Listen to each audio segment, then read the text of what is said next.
सो देखिए auto catalyst and induce catalyst.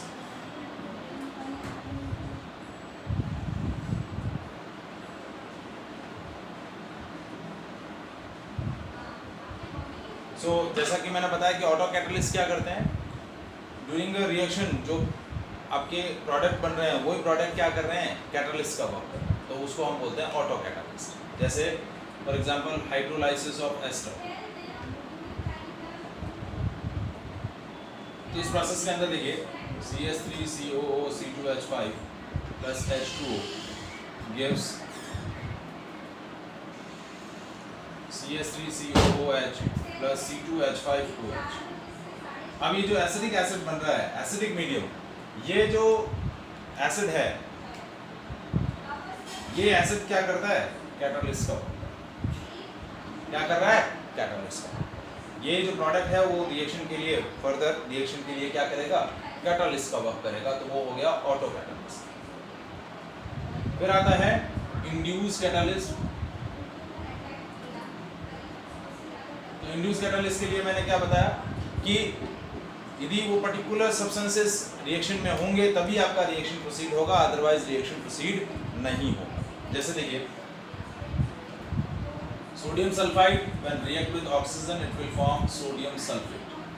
क्या form कर रहा है, सोडियम सल्फेट। तो ये रिएक्शन एयर की प्रेजेंस में होगी, जब एयर प्रेजेंट होगा तभी ये रिएक्शन प्रोसीड होगी, अदरवाइज रिएक्शन प्रोसीड नहीं होगा। अब देखिए एक एग्जांपल ले रहा हूँ, Na3ASO4 sodium arsenide when react with oxygen in the presence of air, ठीक है, ये रिएक्शन नहीं हो रही है, मतलब प्रोडक्ट क्या होगा, जैसे Na3ASO4 ASO3 सोडियम, ये है Na3ASO3 that is sodium arsenide. इसकी रिएक्शन जब ऑक्सीजन की प्रेजेंस में होती है, एयर की प्रेजेंस में, तो प्रोडक्ट बेसिकली बनना क्या चाहिए, सोडियम आर्सेनेट Na3ASO4, जबकि ये प्रोडक्ट नहीं बनता है, रिएक्शन नहीं होती। लेकिन जैसे ही इस रिएक्शन के अंदर हम क्या यूज करते हैं, सोडियम सल्फेट यूज कर लेते हैं। क्या यूज करते हैं, सोडियम सल्फाइड।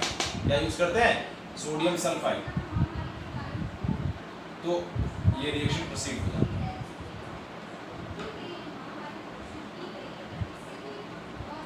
तो ये जो सोडियम सल्फाइड है इस रिएक्शन के लिए क्या काम करता है, इंड्यूस कैटालिस्ट का वर्क करेगा। इसका वर्क करेगा, इंड्यूस कैटालिस्ट का वर्क करेगा, ठीक है। जैसे हाफ O2 ले लेते तो यहाँ प्रोडक्ट बन जाएगा Na2SO4। तो ये जो सब्सटेंस है Na2SO3 यानी सोडियम सल्फाइड, ये क्या करेगा, इस रिएक्शन के लिए इंड्यूस कैटालिस्ट का वर्क करेगा। इसका वर्क करेगा इंड्यूस कैटालिस्ट, ठीक है। अब हम दो इंपॉर्टेंट कैटालाइसिस के बारे में डिस्कस करेंगे, homogeneous catalysis and heterogeneous catalysis. इसके बारे में डिस्कस करेंगे, homogeneous catalysis and heterogeneous catalysis, ठीक है।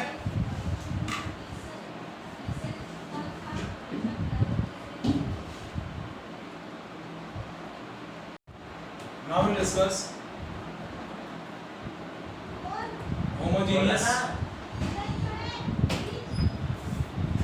and heterogeneous catalysis.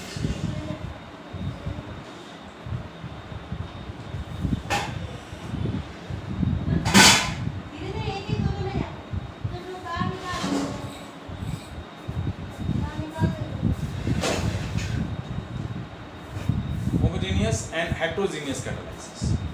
So homogeneous catalysis क्या है,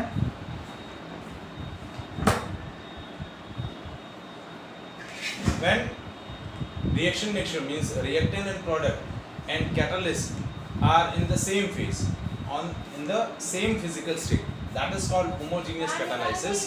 And heterogeneous catalysis is a type of catalyst in which reaction mixture means reactant and product and catalyst are in in more than one physical state, तो वो हो जाएगा heterogeneous catalysis। Homogeneous catalysis में क्या हो रहा है, रिएक्शन मिक्सचर और कैटालिस्ट की फिजिकल स्टेट सेम है, they are in same phase. और हेटेरोजेनियस कैटालिसिस के अंदर रिएक्शन मिक्सचर और आपके जो कैटालिस्ट हैं, रिएक्शन के अंदर जो कैटालिस्ट यूज हो रहा है उसकी फिजिकल स्टेट क्या है, डिफरेंट। तो होमोजेनियस कैटालिसिस क्या है,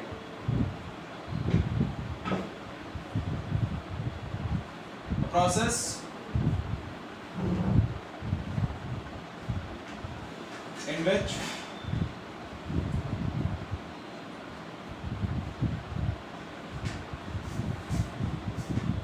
reaction mixture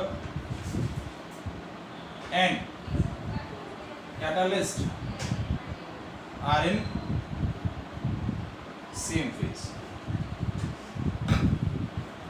तो वो हो गया होमोजेनियस कैटालिसिस। जैसे देखिए 2SO2 plus O2, this is a method of preparation of sulphur trioxide. इसके अंदर नाइट्रस ऑक्साइड जो है वो गैस है, वो यूज़ की जा रही है।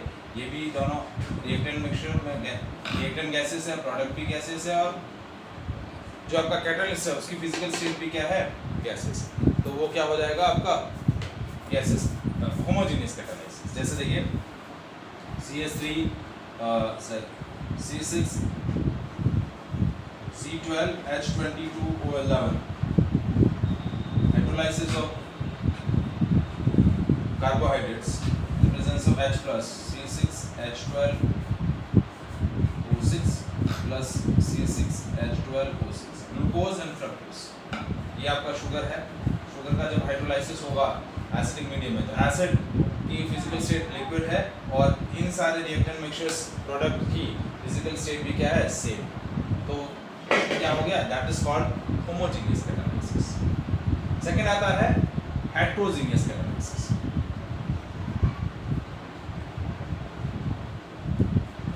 सो हेटेरोजेनियस कैटालिसिस क्या होता है, a process in which reactant mixture and catalyst are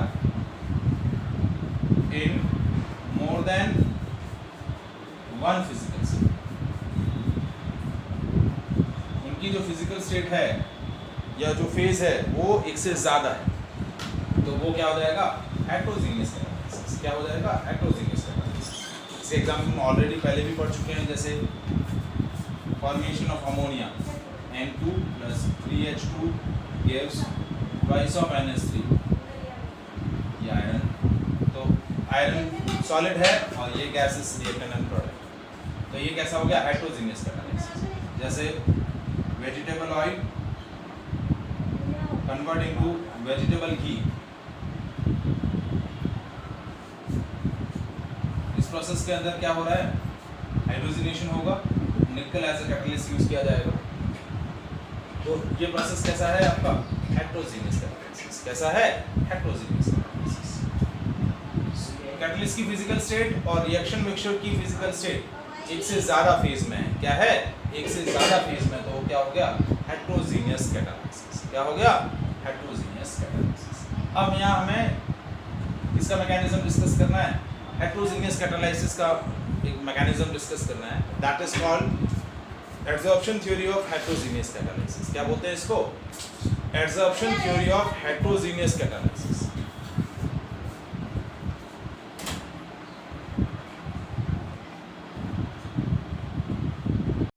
next is adsorption theory of heterogeneous catalysis.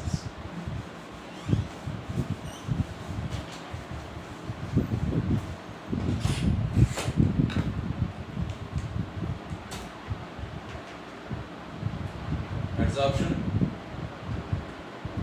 theory of heterogeneous catalysis। देखिए ये भी हमने हेटेरोजेनियस कैटालिसिस का क्या डेफिनेशन दिया कि जब रिएक्शन मिक्सचर और कैटालिस्ट की फिजिकल स्टेट डिफरेंट हो तो वो हेटेरोजेनियस कैटालिसिस बोला जाता है। तो हेटेरोजेनियस कैटालिसिस के अंदर क्या मैकेनिज्म होता है, इस प्रोसेस के अंदर जो कैटलिस्ट होता है मैक्सिममली जो वो रहता है सॉलिड स्टेट के अंदर।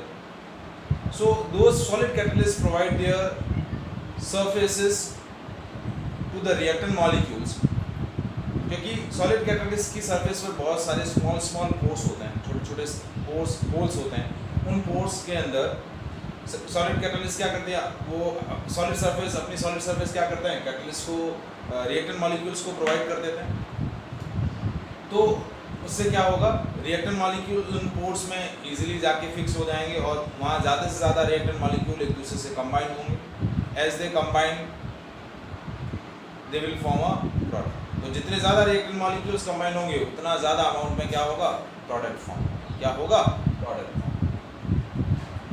तो बेसिकली यहाँ क्या हो रहा है, रिएक्टेंट मॉलिक्यूल सॉलिड कैटलिस्ट की सरफेस पर जाके क्या हो रहे हैं, एड्सॉर्ब हो रहे हैं। क्या हो रहे हैं, एड्सॉर्ब हो रहे हैं। तो इसलिए इस थ्योरी को हम क्या बोलते हैं, adsorption theory of heterogeneous catalysis. Adsorption phenomena हमने पहले डिस्कस किया है सरफेस केमिस्ट्री चैप्टर के अंदर ही। एड्सॉर्प्शन क्या होता है, when the molecule of one substance is get absorbed or get collect or get concentrated at the surface of another substance। तो यहाँ पर क्या हो रहा है, रिएक्टेंट मॉलिक्यूल सॉलिड कैटलिस्ट की सरफेस पर क्या हो रहा है, एड्सॉर्ब हो रहा है। तो that's why this phenomena, this mechanism is called adsorption theory of heterogeneous catalysis. अब ये जो फिनोमेना होता है, ये प्रोसेस जो होता है वो 5 स्टेप प्रोसेस है। पहला जो स्टेप है, स्टेप 1 क्या है, diffusion of reactant molecules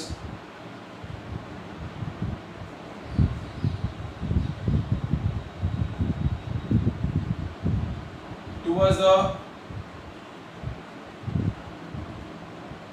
surface of catalyst।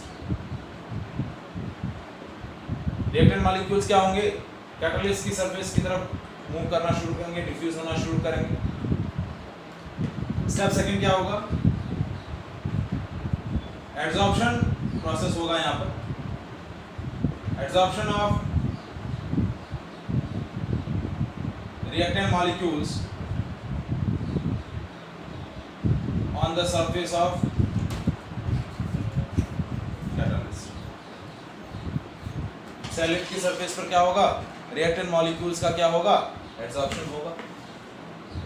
जैसे ही एड्सॉर्ब होंगे, एड्सॉर्ब होने के बाद क्या होगी, केमिकल रिएक्शन होगी और वो केमिकल रिएक्शन के थ्रू क्या बनेगा, रिएक्शन इंटरमीडिएट बनेगा। That reaction intermediate is highly energetic and as it becomes more energetic it becomes unstable. जैसे अनस्टेबल होगा it will be convert into the product. तो स्टेप थर्ड क्या होगा, occurrence of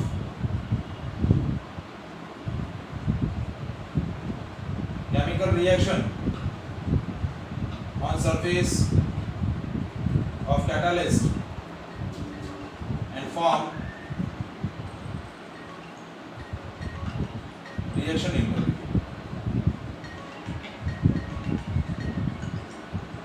क्या फॉर्म होगा, रिएक्शन इंटरमीडिएट फॉर्म। तो ये step third हो गया।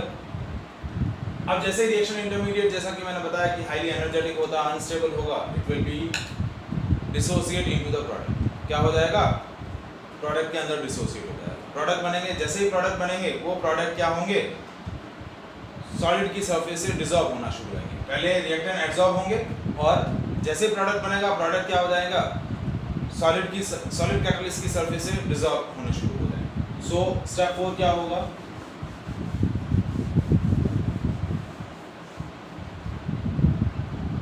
स्टेप 4 होगा desorption of product molecules from surface of catalyst।